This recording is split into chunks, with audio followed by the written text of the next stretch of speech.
What's up, guys? It's Parallax Abstraction, and welcome to Indie Showcase. I got something really cool here for you, because those of you who know me even a little bit know that I am a huge pinball nut, and not just real-world pinball, but actual fantasy pinball, as well as I like to call it, or video pinball is the other term for that. So what's the difference? Well, it's pretty simple. Video pinball is a game that mimics a lot of the things that real-world pinball has, but also adds in a lot of other elements that, well, are not possible within the laws of physics, basically. Adds a lot of video gamey elements to it. It's kind of a hybrid of the two ideas. And that's what we're looking at today. This is Demon's Tilt, which is a game very much inspired by some old TurboGrafx games that, well, probably only a few of you are going to remember that thing. But there were two games on that called Alien Crush and Devil's Crush, which were fan-friggin-tastic video pinball games. Still some of the best ever made, in my humble opinion. And you can tell this takes a lot of inspiration from it. But that's not a bad thing at all. Indeed, this was in early access on Steam for quite a while, and it came out in December. It's also on Game Pass on both the PC and the Xbox. We'll actually be looking at the Game Pass version, though I do own the Steam one as well. So it's $17.50 Canadian, which is about $15 US. Oddly, it's like $25 Canadian if you buy it on Xbox, not through Game Pass, which is a little odd. I'm not sure why that is. But it's made largely by one person named Adam Ferrato, who's actually seems to be, from what I can tell, principally a toy designer. So this is a bit of an interesting departure for him. And it's published by this new up-and-coming company called Flarb, which is actually made a bunch of VR stuff prior to this as well. So quite interesting. So I'm going to show you guys this. I have put many hours into this game already, and I continue to do that as pinball does. I know you see that my camera's in a bit of a weird place there, but you're going to understand why that is shortly once I get this started. So the thing about this game is, to fully understand how to maximize its scoring system, it has a bit of a learning curve, and unfortunately very little in the way of documentation. The only real manual that the game has, or anything that explains whatever, is this, and this is very minor, trust me. Little bit more of that would have definitely helped for sure. So the game has multiple modes here. You see there's normal mode, EX mode, which we'll talk about a little bit later, hardcore, which is a harder mode with one ball, and you can mix these up. They each have their own leaderboards, so you can mess around with those. Unfortunately, it looks like the Game Pass version does not have online leaderboards, which is kind of a bummer. The Steam version does. So that's another little consideration if you're thinking about where to pick this up as well. All right, so let's fire this up here. So you're going to see what I mean here when I talk about, fantasy or video pinball. The difference is quite striking here. So you're going to see that this is it's a big table. Yes, indeed. It is multi-story, and you basically can't fit it all on the screen. Though, one of the very cool things about this game is that it does have a vertical mode, so if you have a monitor that can pivot, and you're willing to do that, you can look at the game in a vertical fashion, which if you're playing with an ultra-wide display, I saw a picture a little while ago of someone who managed to fit the entire playfield on their screen at once when it was turned vertical, which was super cool! So, yes, indeed. I'm going to pause here real quick, also just to show you, well, the attention to detail when it comes to options for this thing. I'm blocking a little bit of it there on the left, but you can see that the game has an incredible amount of statistics that will show you. There's a fair amount of options both for visual and other types of play customization. You can apply all kinds of different filters. You can apply scan lines if you want. You can do all kinds of interesting things like that. You can change the contrast, the bloom, how it zooms on both standard and multi-ball. You can put trails on the ball if you want, which some people like. And in addition to that, the game also has, I'm going to take my mouse here for a second. Though there are some audio options, there's actually 4 different background music tracks available in this. Though strangely, by default, the game defaults to playing only the first one, so you actually have to go into the options to change that if you want to hear the other ones. You're going to hear them here. They have that very Genesis-y sort of Yamaha FM synth MIDI kind of sound to it. Very much fitting for the time period it's trying to emulate, I would say. I think some people are going to like it, some people aren't. I think they're pretty decently done. They can get a little repetitive after a while, so you may not want to listen to them forever, but I think they're pretty good and suit things quite well. So you can see that this game has very much an occult feel to it. I mean, occult pinball action is the motto of this thing. That is very, very much the case. It has all of these very weird demonic things, all of these creatures that are possessed in weird demonic ways, but it's also a pinball game, so ultimately what are you trying to do? Make the points go as high as you can. There is actually an achievement in this game for hitting 1 billion points, which is no small feat. I think the high 200 millions is the best I've been able to get in this.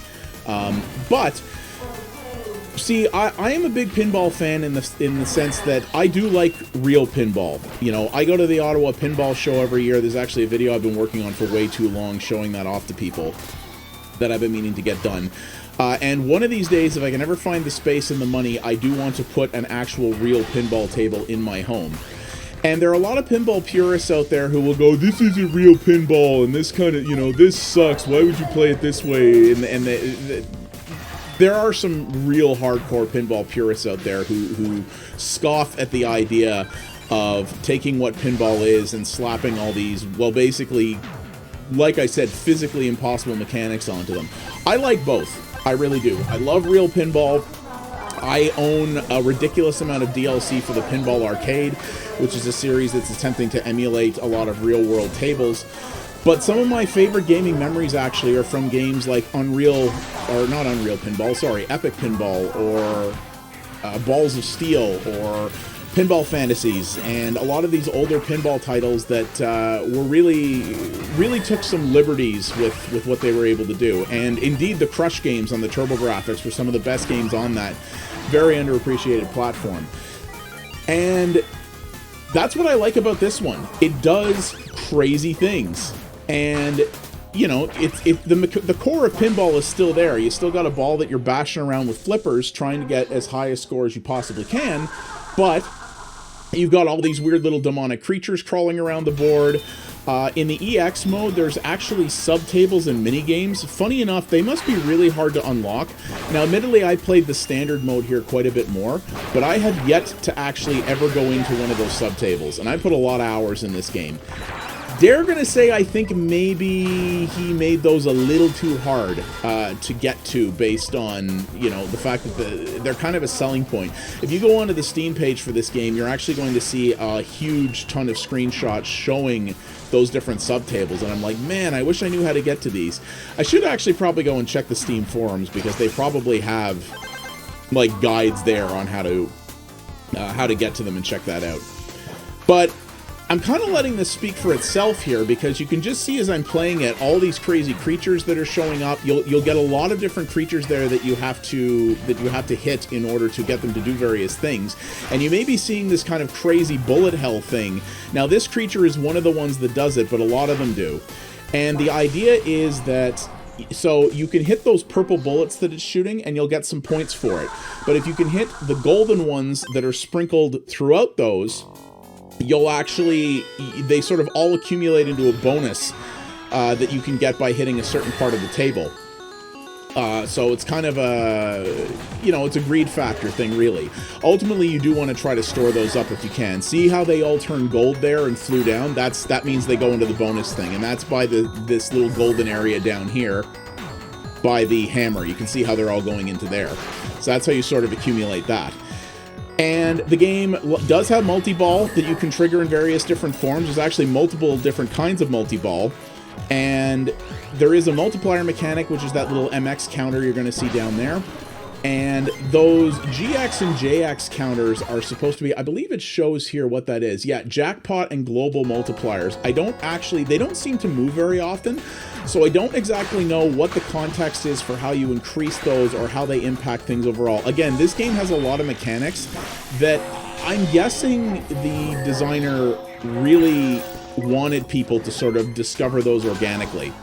There's sort of two schools of thought on this, where a lot of pinball games, like for example, the ones in the Pinball Arcade, have very detailed guides that actually say, you know, here's how the rules work, here's where the various bonus games are, here's what you want to hit to trigger them, here are the things you want to do to maximize your score. And the other school of thought, which is really the more old school of thought from when you just walked into an arcade and had a pinball machine to play, was that by playing it, i.e. feeding money into it, a whole bunch, you learned these mechanics as you went. You didn't have to have them explained out to you. I do think that's what War, which is Adam Ferrato's kind of development trade name, I think that was his intention with this, is he really wanted people to play it a bunch, sort of keep note of what they noticed and how they did it, and sort of figure it out as they went. And I can respect that. I think that's pretty cool. You know, if you are someone who wants to experience everything this has to offer and doesn't want to spend hours figuring it out, well, like I said, there's probably places where you can find out how it plays. But I was really pleased to see this come out, because to be honest with you, video pinball is not a huge thing anymore, and it's always kind of bummed me out. In the olden days of PC gaming, it actually used to be fairly popular, and I'm guessing that was because, well, you can buy one of these things and have hours and hours and hours of replayability out of it, right? Because when you're aiming for your top score, you can always do better, especially in pinball, which is a game that typically doesn't really have an end.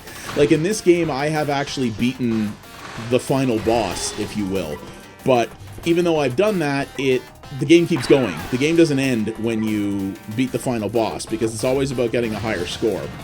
Whereas a lot of older school arcade games, there technically was a perfect way to play them, where, you know, only a very small handful of people could do it, but you could technically play the game perfectly and get the highest score it was possible to get in them. And pinball was very much not the case in that regard. I suppose if you maxed every number field out to 9s, but, you know, that was not something that happened very often. So there's a lot to learn with this, and even with all the hours I put into it, as I've already said, I have not really found a lot of the subtables and stuff yet. I definitely haven't figured out the maximum way to play up all the mini games and to max out the jackpots, so there's still a lot to learn. The other thing I like about this is, so anyone who's played a little bit of pinball knows what a tilt is, and that is when you nudge the table one too many times to try to influence the ball's movement, the table locks up, the ball drains out, and you don't get anything from it. So you can see here when you finish, you get a bunch of extra statistics. That little level thing in the bottom corner is a level based on each individual playthrough. So it does that. And you see you've got your leaderboards over here. The game does not handle long usernames very well, but you know, that's the thing. And again, because we're on the Xbox version here, you can see if I try to change the leaderboards off of local, it just doesn't work. So that's a bit unfortunate that there's no online leaderboards in the Xbox or Game Pass version. I would love to see them implement that in a future update, though. Since this game went 1.0, it hasn't actually received any more updates, so I don't know how much more support it's going to get. So the tilt mechanic in pinball games is usually pretty conservative. It's you nudge the table usually once or twice, it'll pop up and go tilt warning, you hit it again, your ball drains out, you lose your bonus, and you can't score anything else while the ball is on its way out. This game, in fact, encourages you to nudge the ball, and you're going to see how the mechanic works. It's really interesting. So you see how there's that sort of neon trail that goes behind it? Indeed, the game here actively encourages you to nudge the ball, not only to keep the ball in play, which is the main reason you would do it in a normal pinball table, but if you nudge and flip at the right time, the ball actually gets a big boost of acceleration. As you can see, it makes a pretty big difference, right? And you're going to see that little charm in the bottom right there. So it's not one tilt you get one nudge you get a warning, two nudges you're out with a tilt. No. In fact, the way this works is to tilt the ball in this is actually fairly hard. So you see we have that little trinket there and that little sort of pod he's in that's filling up with red, and that little percentage meter is increasing as I tilt the ball. The way you tilt the ball is that you not only have to fill that thing up all the way, but if you keep nudging it after that, you have to make the little charm touch the sides. And that's what tilts the ball out. So you actually kind of got to work at it if you want to tilt the ball out in this game. And it requires... It's hard to do, and that's by design, because they really want you to tilt the ball out. So I'm going to try to do it here. See how this is rather tricky? Tilt danger, so because the thing is full up. So I just gotta... There. So you see how I'm swinging it around? But you see here, I'm tilting it quite a bit, and it's fairly tricky. I have done it, and really, like, even if there it is. So I did it. See, ball drains out. That's it. You're done. But you can see how much I really had to work at that. Now, you don't actually lose your bonus in this game when you tilt out, which you do in most pinball games, which is kind of nice. But you can see it's got that little physics puzzle to it almost. Like, you see how the thing is still swinging? It's a really neat mechanic and a really neat way to handle the concept of tilting the ball. And it's rare, even in video pinball games, to see the game actively encourage you to nudge the ball. And in fact, make it a very critical part of gameplay by giving the ball such a huge boost in acceleration if you do it. I really like that. I really like a game that is making the tilt mechanic not just a punishment, but a core part of the gameplay experience. You can play this game and score very high without ever tilting if you want, or without ever nudging, I should say, if you want. But it really can help you a lot, especially if you're trying to get the ball into certain places to go after some of the mini games or to, you know, complete a particular jackpot challenge that you're looking to unlock. It's a really good way to do that. And I really think it's well implemented. I think it's very smart. And I think he did a really good job with it. I gotta give credit, man. You know, Adam Ferrato, for a rookie game dev who, like I said, seems to be mostly an engineer designing toys and the like. This is a really good first effort. He not only made a pretty good game that's quite a bit of fun, but he did an excellent job at making an original creation clearly inspired. Like, I would be stunned if this guy didn't play the Crush games on the TurboGrafx. And, you know, it definitely, for people who are fans of that stuff, it definitely wears its inspiration on its sleeve, I'm going to say. But there's nothing wrong with that. It's definitely a wholly original creation. There's a lot different about this from the Crush games. It's certainly not even the slightest attempt at a ripoff or anything like that. But he did a really excellent job in terms of, I think, in terms of creating something like that, and creating something that has enough, you know, pure, if you will, pinball mechanics in it to still feel very much like a game that could appeal to those people, at least the ones who don't shun video pinball right away, and those who want a more fantastical experience that's not as punishing as real pinball is, and has a lot of variety so that you can experience a lot of different things, you know, and see a lot of different things and experience a lot of different mechanics as you continue to play it. I think it's very, very cool. And I gotta admit, for a game done largely by one person, pretty much aside from the music, as you can see in the bottom right corner there, I think he did a great job. I have already played a lot of this game well before I sat down to record it, and this is going to be a permanent installation on my PC. I will be playing this game a lot. And yeah, if you like pinball at all, I highly suggest you grab it and give it a go. If you have Xbox Game Pass, which you should, because it's basically one of the best values in gaming right now, it is on there, so there's really no risk to try it, but highly recommend it on Steam as well. You can see I've actually already posted a positive review on Steam from way back in July, actually, which is pretty funny. And it's on Mac as well on Steam. So that's pretty cool too. It's got a lot of options. It's got a lot of ability to do different things with it, and I think it does what it sets out to do quite well. Hopefully we get to see this on more platforms. I'd love to see people on the other consoles do this.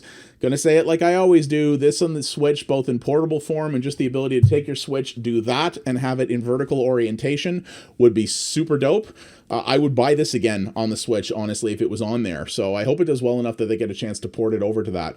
But yeah, that's Demon's Tilt, Occult Pinball Action. It's currently on the PC and the Xbox One. You like pinball, you gotta try it. I highly recommend it. I have been having a ton of fun with this, and I suspect I will continue to. So thank you very much, folks, for watching Indie Showcase. If you did like what you saw here, please consider dropping a like and subscribe to the channel and hit that bell so you can see future Indie Showcase episodes. Drop a comment and let me know what you think about this as well, if I interested you in this, or if this is a game that you think you might want to pick up as well. And if you're interested in variety streams on a regular basis of a lot of different games, including stuff like this, drop me a follow over at mixer.com/pxabstraction. Thank you very much for watching, guys, and I will see you next time for the next episode of Indie Showcase. Take it easy, guys.